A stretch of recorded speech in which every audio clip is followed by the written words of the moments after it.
We are back on Taking Care of Business on Koerner Radio, News Talk, 1180, 1230, KGEO, 1410, KERI, now in Albuquerque, New Mexico on 1000 KKIM, and now on the Internet in the San Francisco Bay Area.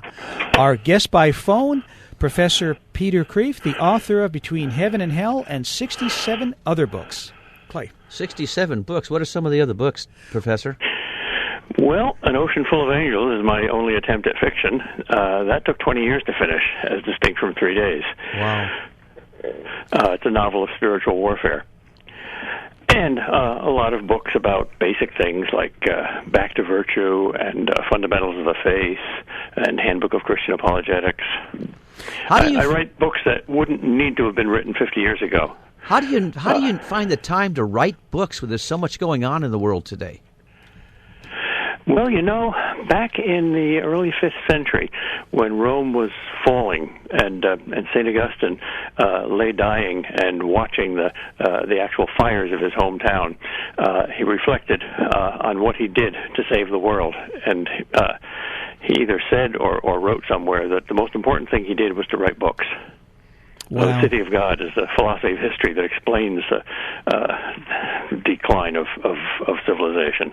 And Confessions is an even more dramatic book because there the drama is spiritual and internal, but it's the same drama. I think, of good and evil. I think books keep the history the way it should be. I saw a movie recently called The Book Thief that I thought was extremely good.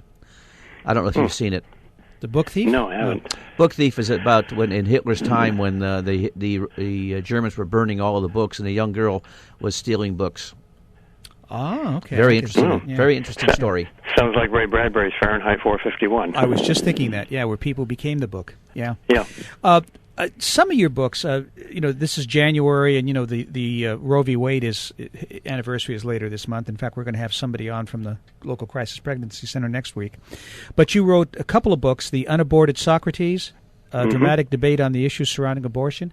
Is that kind of the same format as Between Heaven and Hell, where it's actually a debate?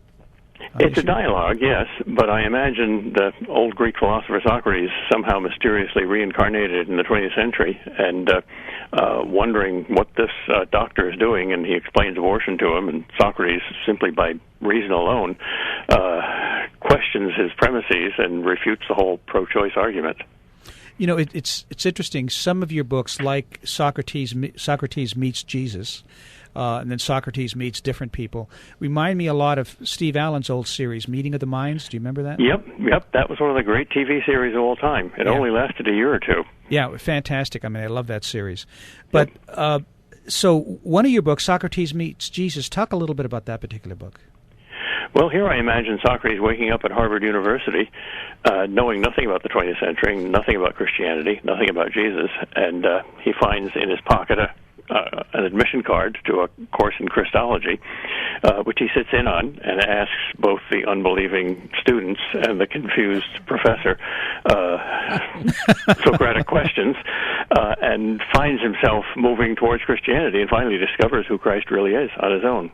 I find it interesting that you used Harvard University as your example. Yeah, nobody at Harvard has ever acknowledged the existence of that book or talked to me about it. Wow. It's not politically correct. Even though Harvard started out as a Christian university. Yeah, and its motto, Veritas, means truth, which is the last word that Harvard professors usually speak nowadays.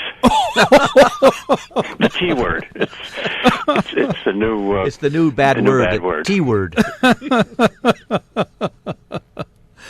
One of your books that I'm and it's funny because most of your books are not that big, which is great because for people like Clay and I that have short attention spans, it works even better. Well, me too. I have ADD. My mind's not that big. That's why my books are not that big. No, seriously. This sounds like a joke, but one of the great blessings God has given me is a normal intelligence rather than a super genius intelligence, because I have a lot of colleagues who are super geniuses and write these super genius books, which only super geniuses can read. or understand. Or understand. Yes. Well, and so I'm looking forward to reading several more of your books. I've read a couple of them. But one of them, Yes or No, Christianity is God's... in the book, I'm sorry, in the book Yes or No, which I can't wait to read, you state that Christianity is God's marriage... proposal, yeah. Proposal, yeah, to the soul. Explain that. Well, the reason God created the universe in the first place, and the reason he took all the trouble to reveal himself in salvation history, and the reason he became man in Christ, is ultimately to get us to where he wants us, which is a spiritual marriage. He doesn't just want us to imitate him. He wants to incorporate us into his family. He wants to give us, by grace and adoption, what his own Son, Christ, has eternally by nature. Huh. And that's in the creeds, that's in the Bible, it's in the teachings of the church.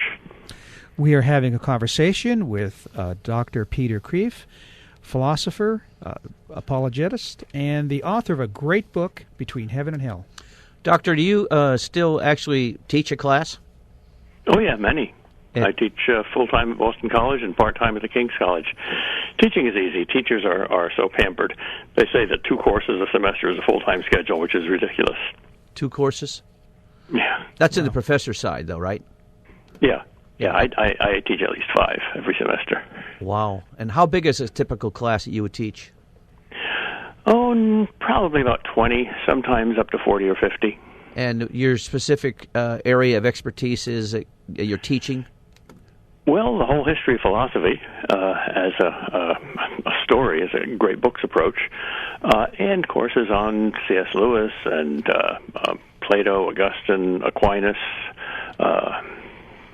C.S. Lewis, Tolkien, Pascal, Kierkegaard, my favorite philosophers. Well, one thing you have to do is let us know next time you're out here on the West Coast, because I definitely want to go to one of your lectures. I've listened to a couple of them on the Internet. In fact, I keep on thinking about one of your favorite lines about Calvin Coolidge. Which one is that?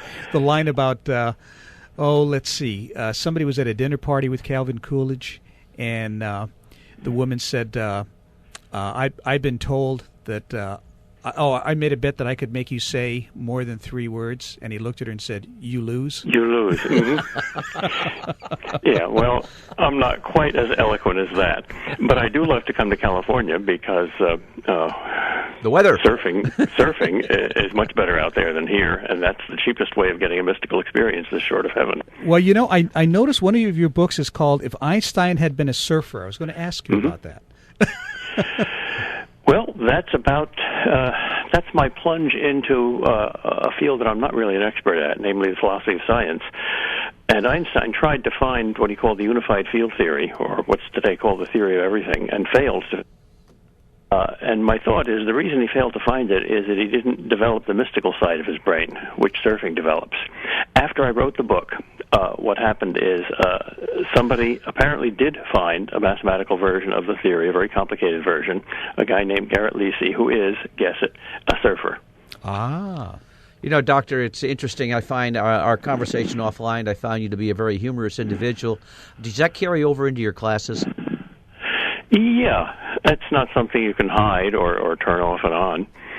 You just see the world from a different angle, so you call it like it is, and it's not funny to you, but it's funny to other people. It sure makes an interview much more attractive and much easier for us as we sit here and talk to you. Well, Thank you. That's a compliment. That's nice, Clay. One comment that I noticed, I was looking up some of your quotes this morning, and I love this one.